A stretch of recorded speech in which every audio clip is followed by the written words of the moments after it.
En esta sesión hemos preparado los siguientes contenidos. Primero de todo, vamos a hablar un poco sobre quién es BDR, sobre todo para aquellos asistentes que no nos conozcan tanto, para que nos ubiquéis y conozcáis nuestro área de trabajo.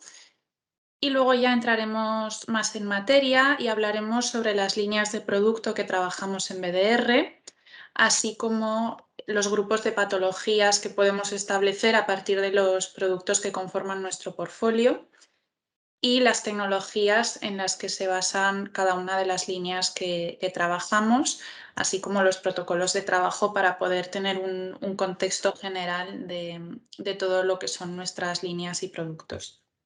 Y luego en la segunda parte de la charla ya entraremos más en lo que es la práctica clínica y aquí explicaremos algunos de nuestros productos que son los que tienen una mayor incidencia en el mercado o que tienen unas guías, unas recomendaciones clínicas más descritas o más actualizadas. Y por último ya hablaremos sobre las conclusiones que podemos sacar de toda esta sesión de hoy. Bueno, para empezar, BDR es una empresa fabricante de kits de diagnóstico, de kits CIVD, que se ubica en España, en una ciudad llamada Zaragoza, que para los que no conozcáis tanto el territorio español está a medio camino entre Barcelona y Madrid, para que tengáis la referencia, y trabajamos con una red de distribuidores mundial. Contamos con distintas certificaciones ISO que nos permiten trabajar como fabricantes y con certificaciones CE, así como con controles de calidad que nos permiten desarrollar nuestra actividad.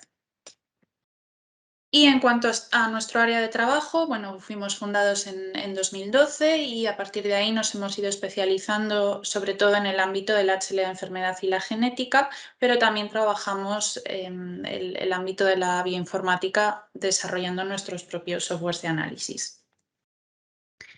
Pues ahora que nos conocéis un poco más, ya vamos a empezar a hablar de las líneas de producto que trabajamos en BDR, que son dos líneas. Por un lado tenemos la línea GenBinset, en la que detectamos marcadores genéticos que están asociados a distintas enfermedades, ya sea bien porque predisponen al desarrollo de una enfermedad o bien porque están desarrollados con la respuesta farmacológica al tratamiento para una determinada patología.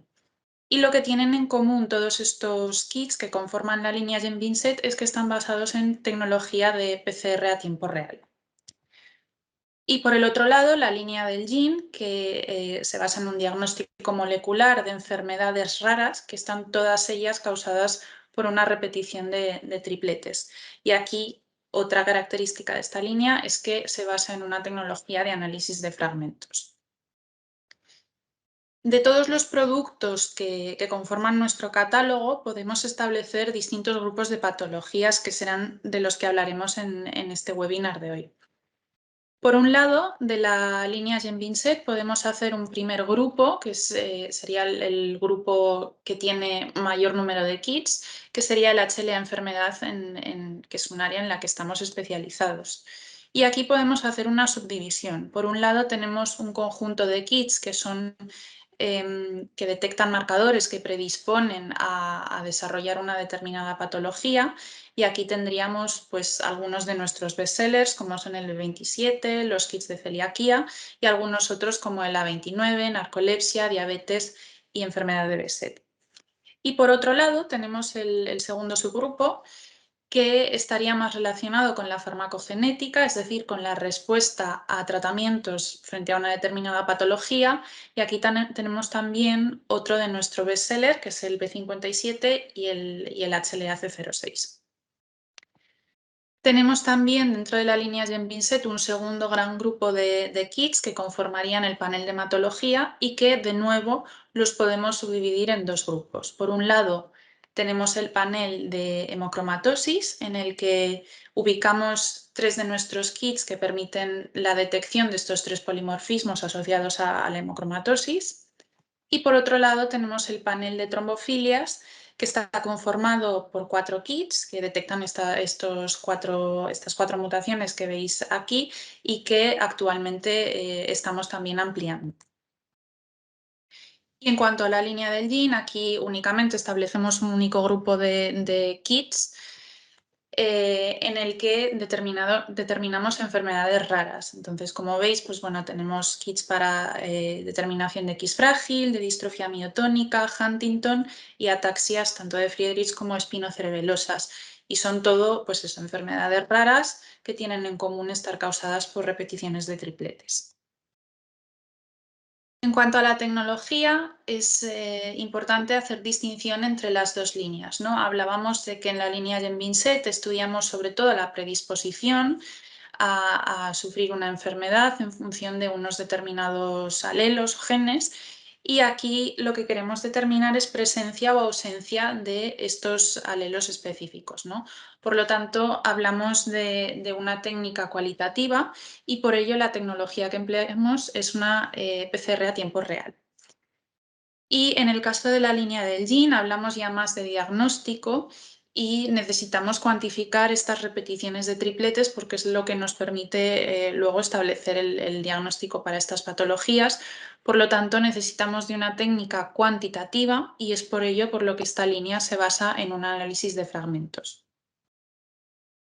Para la línea Genvinset, el protocolo de trabajo es muy sencillo. Partimos de ADN extraído, se prepara la PCR y se obtienen unos resultados. Y en concreto, el tipo de PCR en el que nos basamos utiliza estas sondas TaqMan, que me imagino que os sonarán, pero bueno, por si acaso, para repasar un poco el concepto, se trata de unas sondas que van marcadas dualmente con un fluoróforo y con un quencher, de tal forma que el quencher inhibe la emisión de fluorescencia por parte del fluoróforo y en caso de tener una muestra que tenga presencia de esta diana específica, la sonda hibrida y cuando la polimerasa avanza para copiar la hebra de ADN, se libera el fluoróforo y es cuando emite fluorescencia. Por ello, el tipo de resultados que obtenemos son de este tipo, curvas de amplificación, que nos determinan pues eso, la presencia de un determinado alelo. Para el caso de la línea del GIN, el protocolo también es bastante sencillo. Partimos de nuevo de ADN extraído. Otra vez es una técnica que está basada en PCR y posteriormente se hace un análisis mediante electroforesis capilar, que es a partir de lo cual obtenemos los resultados. Y aquí me gustaría hacer una diferenciación. Es una línea que se basa también en PCR, pero en dos tipos de PCRs. Por un lado tenemos la PCR convencional, que es la PCR que estoy segura que todos conocéis. Y por otro lado, tenemos una variante de esta PCR convencional, que es una TP-PCR. Y esta consiste básicamente en añadir un set adicional de primers que son complementarios a esta región de repeticiones de tripletes, de tal forma que este TP primer tiene muchas posibles dianas de hibridación, ¿no? Porque puede ir hibridando a lo largo de toda esta región de expansión. Esto lo que nos permite es poder cubrir perfectamente toda esta región de expansión que con una PCR convencional no podríamos cubrir y es lo que nos va a permitir detectar expansiones completas. Una vez tenemos nuestros amplificados de PCR, lo que se hace es una electroforesis capilar, que básicamente es como un gel de agarosa, es el mismo fundamento, solo que en vez de migrar los fragmentos por un gel, migran por un capilar que va relleno de un polímero y que cuenta con un sistema de detección para detectar esos fragmentos que van marcados con un fluoróforo. Y a partir de aquí este es el tipo de resultados que obtenemos con esta línea, ¿no? Estos electroferogramas en los que los picos corresponden a cada alelo, ¿no? Y a partir de aquí cuantificamos en pares de bases el tamaño de cada alelo y con este dato podemos hacer una transformación con una ecuación a número de repeticiones, que es lo que finalmente nos permite hacer el diagnóstico mediante la clasificación genotípica. Luego, en cuanto a los protocolos de trabajo, también para tener un poco de idea de cómo es el workflow con nuestras líneas, con la línea Genvinset, como os comentaba, es un protocolo muy sencillo, muy rápido, que prácticamente no cuenta con trabajo con wet lab, ¿no? Lo que se haría es hacer una mezcla de la polimerasa y de los primers que se añadiría a cada uno de nuestros pocillos junto con el ADN, y eso se lleva a un termociclador, se obtienen los resultados y se analizan. Es bastante sencillo y es una técnica ampliamente implementada en prácticamente todos los laboratorios de biología molecular. Y la línea del GIN, por su parte, también es un protocolo bastante sencillo, pero como os comentaba, tenemos dos técnicas, por lo tanto es un protocolo un poco más largo que para la línea GEM-Binset. Por un lado, empezamos preparando la PCR, haciendo esta mix también de polimerasa y primers, que igual que en la línea GEM-Binset, añadimos a cada pocillo junto con nuestras muestras. Y una vez tenemos los amplificados, en algunos casos, para algunos de nuestros kits, es necesario hacer un proceso de purificación que consiste en ir obteniendo este purificado de ADN utilizando unas microcolumnas, como veis la que aparece en pantalla, y ya después de eso sí que se procede a cargar la muestra en el secuenciador para hacer la electroforesis capilar y se obtienen los resultados en forma de electroferograma.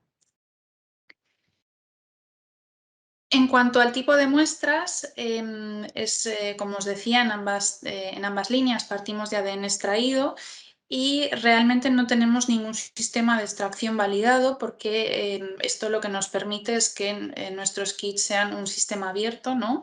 De tal forma que cualquier sistema de extracción, tanto si es casero como si es mediante la utilización de un kit comercial, serviría, ¿no? Lo único que siempre hay que tener en cuenta unas recomendaciones previas en cuanto a concentración y pureza para asegurar que el proceso posterior pues, funcione bien, ¿no?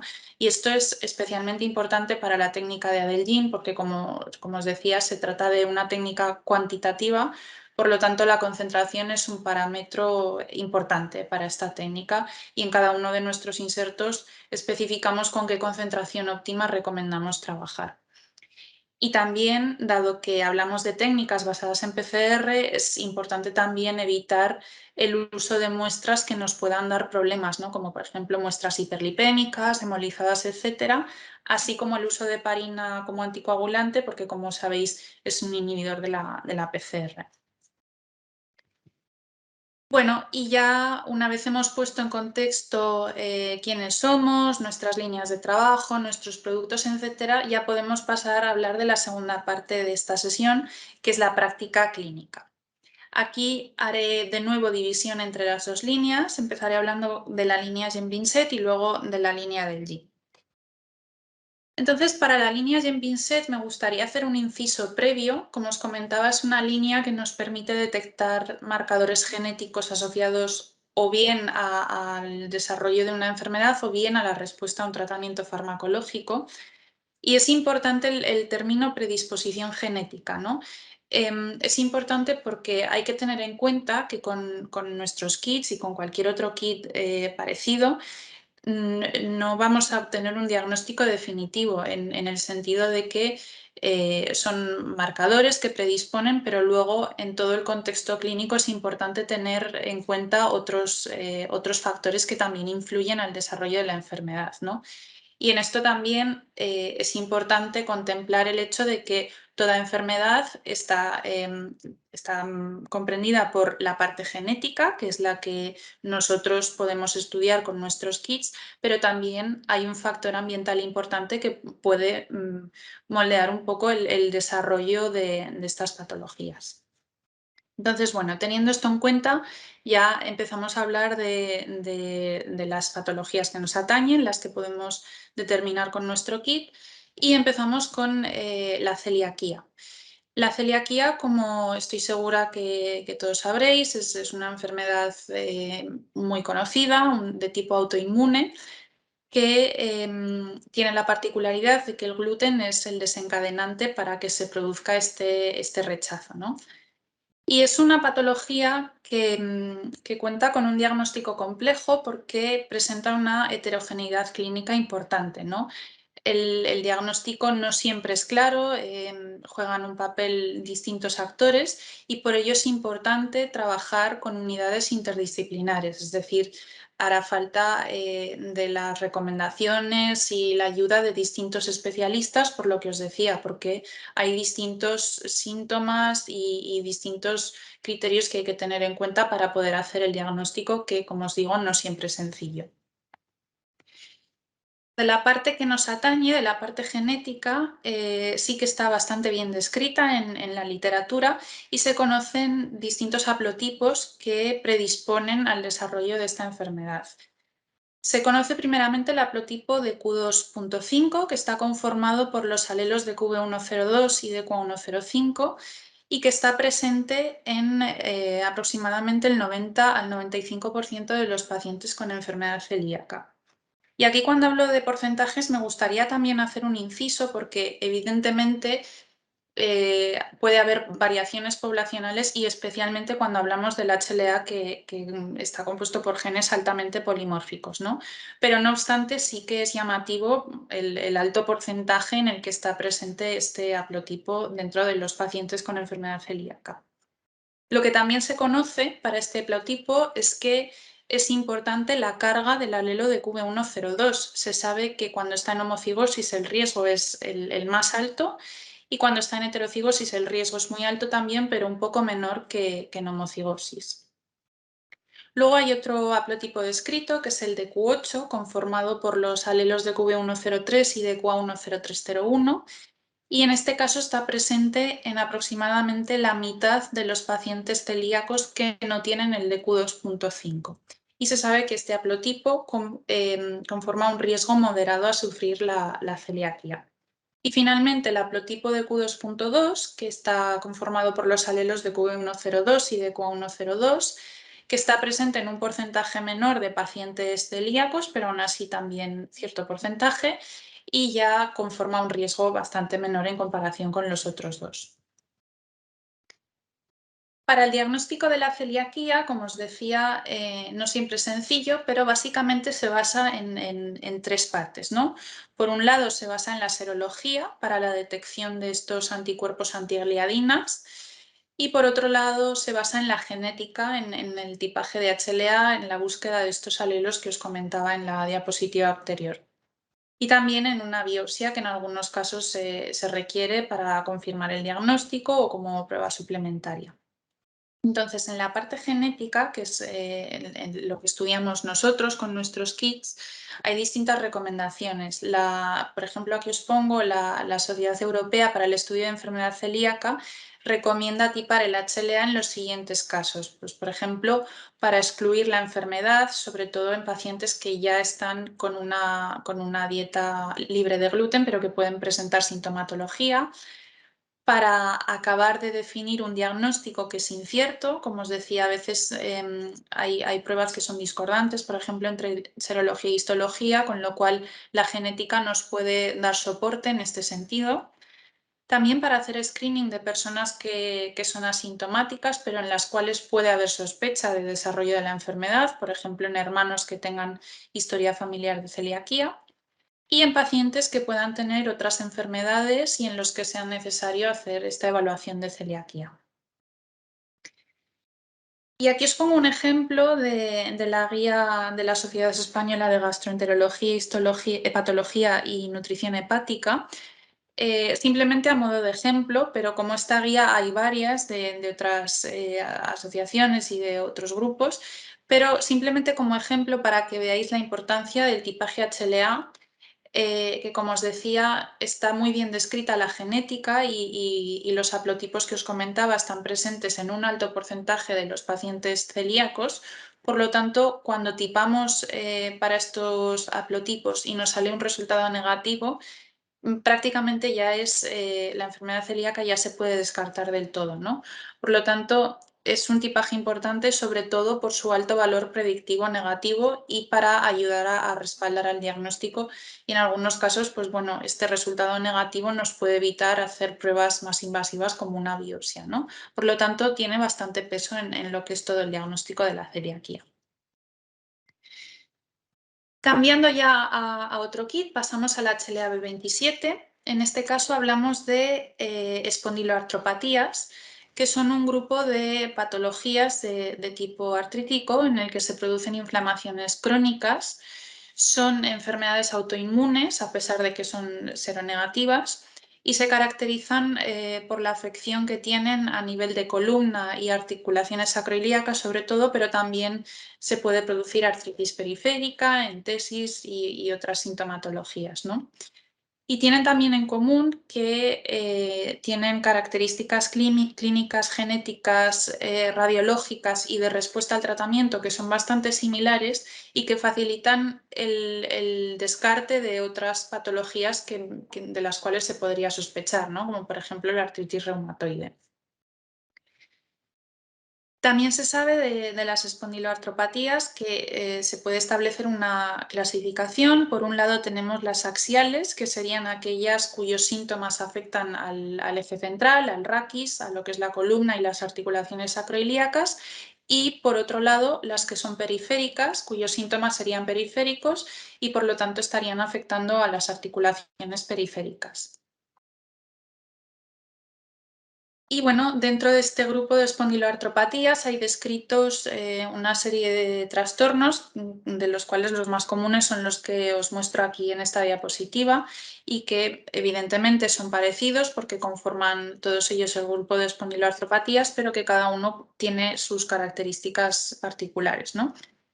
En el caso de la artritis anquilosante, pues bueno, es evidentemente una enfermedad inflamatoria crónica, como veníamos diciendo, y afecta sobre todo a la columna vertebral, de tal forma que se produce una fusión de vértebras, la columna se acaba anquilosando, ¿no? Y se acaba produciendo esta pérdida de flexibilidad también con dolor asociado. Luego tenemos la artritis idiopática juvenil, que conforma un grupo variado de enfermedades inflamatorias. Es idiopática porque su origen por el momento es desconocido, pero sí se sabe que aparece durante la infancia y que, como veníamos diciendo, tiene en común la artritis como síntoma principal. Luego tenemos la artritis psoriásica. En este caso también tenemos de nuevo artritis como síntoma, pero ya se producen otros síntomas también extraarticulares como son las afecciones cutáneas típicas de la psoriasis. Y se conoce que está presente en un porcentaje nada despreciable de pacientes con psoriasis. También tenemos la artritis reactiva, que se conoce como síndrome de Reiter a veces, y que de este tipo de artritis se conoce que aparece después de una infección o de problemas genitourinarios. También tiene artritis como sintomatología principal, pero de nuevo aparecen una serie de síntomas extraarticulares como pueden ser conjuntivitis, úlceras, etc. Y por último, la enfermedad intestinal inflamatoria, que también conforma distintos trastornos. Todos ellos tienen en común la inflamación crónica del intestino y los más destacables serían la enfermedad de Crohn y la colitis ulcerosa.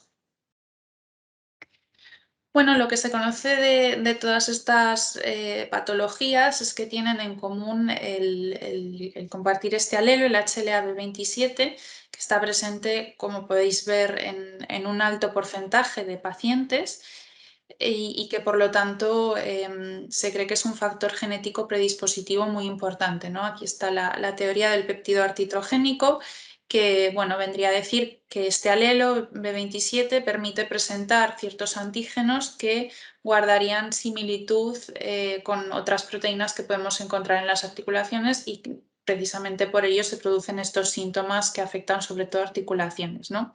Y como veis, es un alelo que está pues, muy presente, sobre todo en pacientes de espondilitis anquilosante, en el que está prácticamente en todos ellos. También en artritis reumatoide juvenil está en un porcentaje muy alto y en otras está también en un porcentaje mayor de la mitad de los pacientes. Por lo tanto, está bastante claro que este alelo juega un papel importante para el desarrollo de esta enfermedad, que si bien no es el único actor implicado en ella, sí que va a ser determinante y por lo tanto será importante su determinación en el diagnóstico.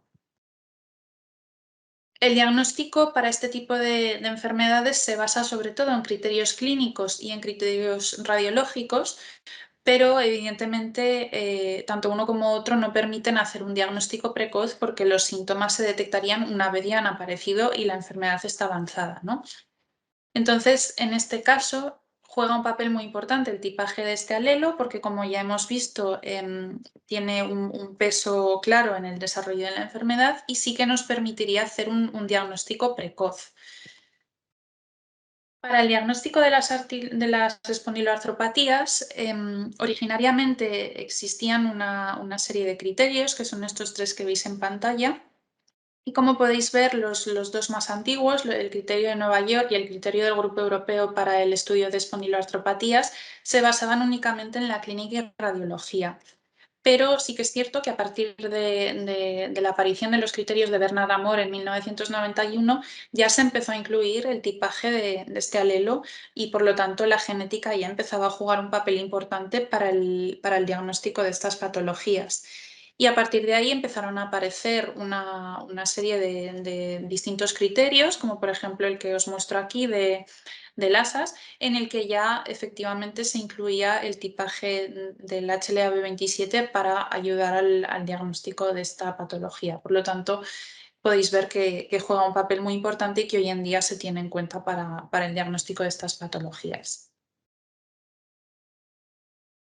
Pasamos ahora ya a otro kit, al HLA-B27. Aquí ya cambiamos de tercio, seguimos hablando del HLA, pero ya no hablamos de predisposición a desarrollar una enfermedad, sino de la respuesta a un tratamiento farmacológico. Y hablamos, por lo tanto, de farmacogenética que como sabréis, pues bueno, es un campo de estudio que está tomando peso en los últimos años porque tiene mucha relevancia clínica, porque nos permite determinar a partir de los genes de un paciente cómo de bien o mal o si va a responder o no frente a un determinado tratamiento, ¿no? Y es de mucha relevancia clínica precisamente porque nos permite personalizar las terapias y adaptarlas y optimizarlas a cada paciente de tal forma que ahorramos tiempo y ahorramos dinero al sistema sanitario, ¿no?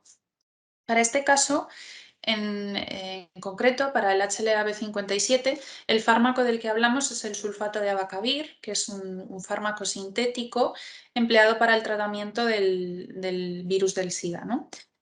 Y el mecanismo de acción de este fármaco pues es que actúa como un análogo de los nucleósidos, de tal forma que inhibe este proceso de transcripción inversa, impidiendo la replicación del virus.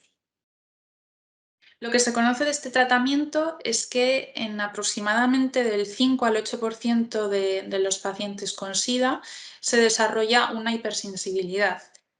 Y se ha visto que esta hipersensibilidad está relacionada con aquellos pacientes que presentan este alelo de HLA-B57. Esta hipersensibilidad lo que produce es un fallo multiorgánico que en ocasiones puede incluso llevar a una anafilaxis, siendo potencialmente mortal, y se conoce que tras la retirada del fármaco acaban desapareciendo los síntomas, ¿no? Con lo cual aquí también se ha establecido una clara relación entre este alelo y la respuesta que se da a este tratamiento. Y es por ello por lo que se han establecido una serie de guías en las que ya se recomienda hacer un paso previo, que es el tipaje de este alelo en concreto, para decidir si se administra o no este tratamiento a los pacientes con SIDA, de tal forma que cuando el resultado es positivo está ampliamente recomendado no prescribir este fármaco. Como podéis ver aquí en esta publicación de Clinical Pharmacology and Therapeutics, pues bueno, si está presente este alelo, el riesgo de que se desarrolle esta hipersensibilidad es muy, muy bajo, mientras que si no está presente, pues lo contrario, ¿no? Incluso la FDA también ha lanzado anuncios de que bueno, este tipaje es altamente recomendado previo a la prescripción del tratamiento con abacavir. Por lo tanto, de nuevo encontramos una relación muy clara entre este alelo y esta respuesta al tratamiento. Por lo tanto, la genética aquí vuelve a jugar un papel muy importante. Dejamos ya el HLA a un lado y pasamos al panel de hematología. Empezaremos hablando de las trombofilias y luego de las hemocromatosis. En cuanto a las trombofilias, son un conjunto bueno, es una patología en la que hay una anomalía de la coagulación que acaba provocando un incremento del riesgo de trombosis. Y se conoce que pueden ser o bien hereditarias o bien adquiridas.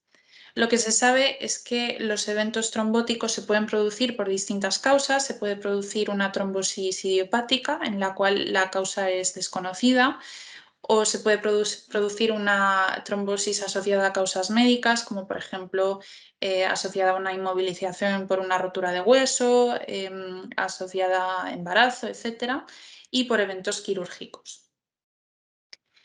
En el caso de las trombofilias hereditarias, una parte está relacionada con ciertas mutaciones que pueden alterar este proceso de coagulación, y principalmente se conoce como la mutación del factor 5 de Leiden como la más importante, ¿no?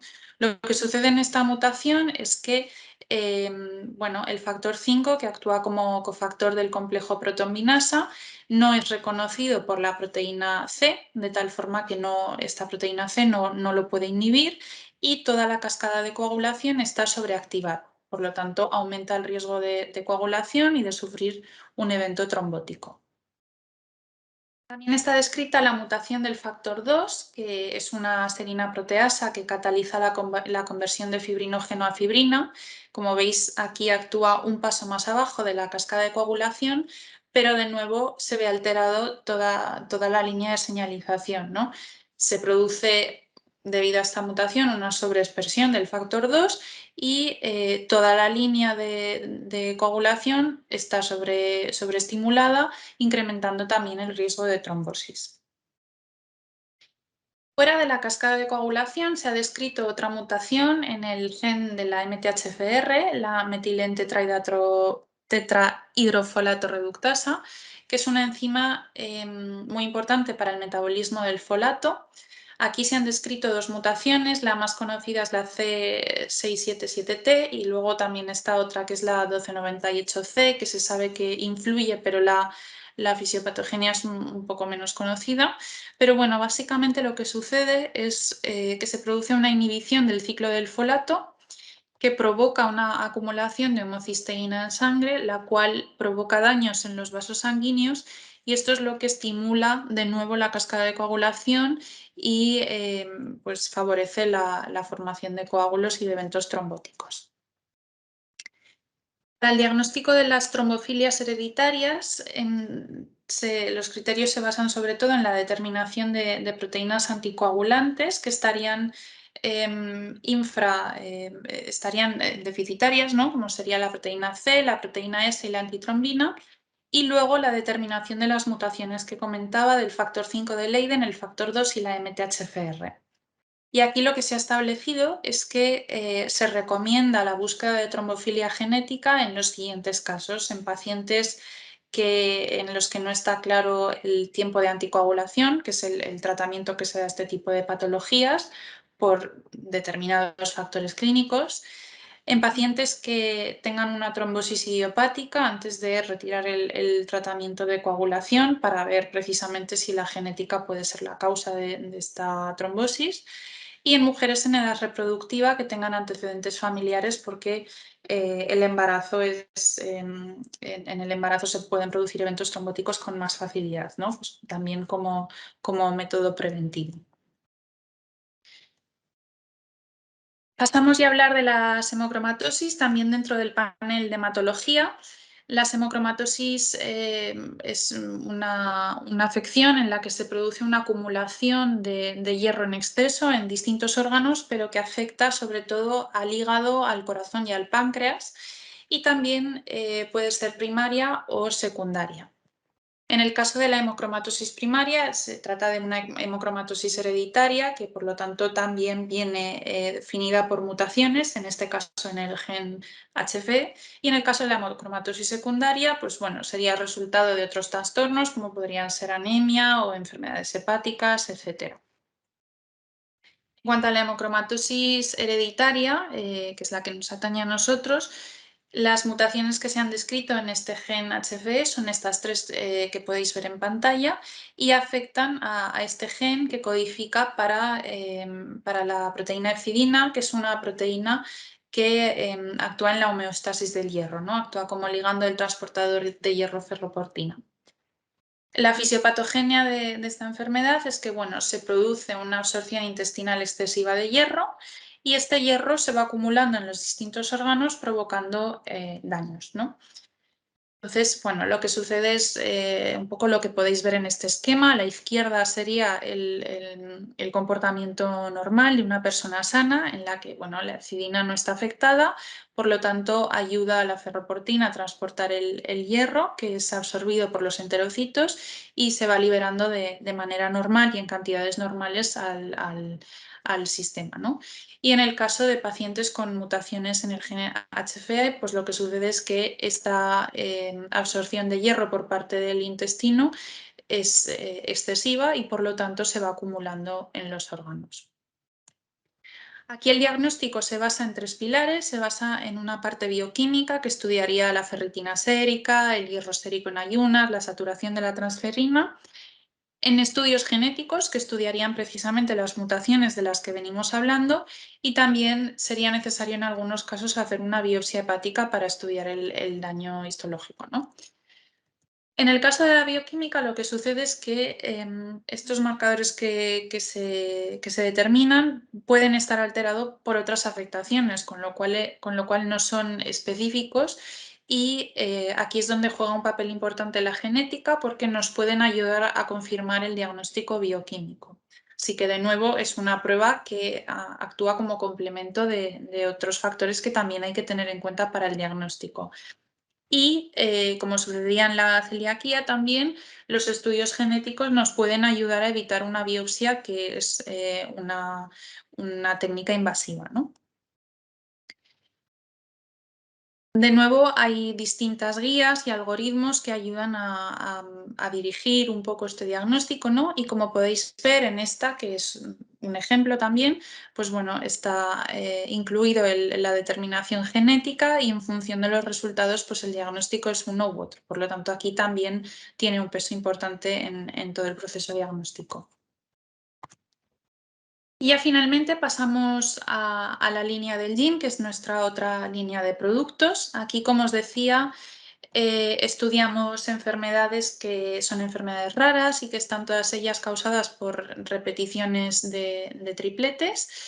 Y lo que sucede es que, bueno, en función de este número de repeticiones se establece una clasificación genotípica que ya está bien definida para cada una de las patologías y que nos permiten determinar si un paciente tiene un número de repeticiones dentro del rango normal, dentro del premutado o si ya se ha producido una mutación completa. Y en función de en qué rango nos estemos situados, pues bueno, el fenotipo puede ser uno u otro, ¿no? Lo que sucede con este tipo de patologías es lo que se conoce como el fenómeno de anticipación genética, en el que bueno, se producen unas mutaciones inestables que hacen que el proceso de mitosis no sea exactamente igual, con lo cual lo que sucede es que en la descendencia tenemos expansiones cada vez mayores y esto acaba provocando que la edad de aparición de los síntomas sea más temprana y que a su vez los síntomas sean más severos.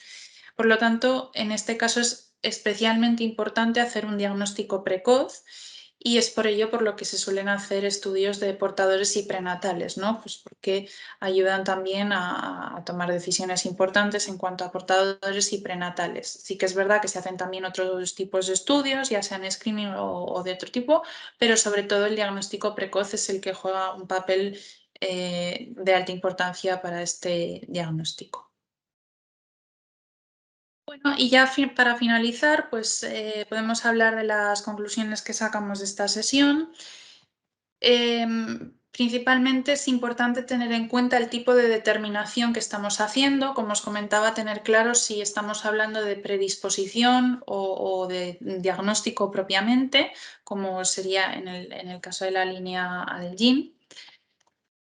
Y también nosotros como fabricantes tenemos que tener muy claro esto del tipo de determinación que estamos haciendo para poder adaptar y optimizar nuestro kit a las necesidades del diagnóstico, ¿no? Sobre todo en cuanto a la tecnología, como veíamos, adaptarla a aquello que queremos determinar, pero también qué genes son importantes detectar, cuáles no, etcétera. Y, por supuesto, en todo el proceso diagnóstico, pues tener en cuenta el cuadro clínico completo, tener en cuenta el peso que juega cada papel, ¿no? La genética por un lado, la bioquímica por otro, dependiendo de cada patología, para poder entender bien y poder hacer un diagnóstico lo más ajustado posible. Y para ello, evidentemente, es necesario tener en cuenta la opinión de expertos. Como veíamos, pues en el caso de la celiaquía, hay una serie de unidades interdisciplinares que son importantes para poder hacer un diagnóstico correcto. En otros casos sí que es cierto que está más definido qué tipo de especialista tiene que involucrarse, pero bueno, siempre tener en cuenta la opinión de los expertos y, por supuesto, tanto nosotros como fabricantes como el resto de personas que juegan un papel en este proceso diagnóstico, pues estar actualizados en cuanto a las guías, recomendaciones y literatura, porque como sabemos, pues bueno, el ámbito de la biología molecular evoluciona muy rápidamente y es importante estar actualizados para poder siempre adaptarnos a las necesidades. Esto es Anar Health Technologies, innovación que transforma.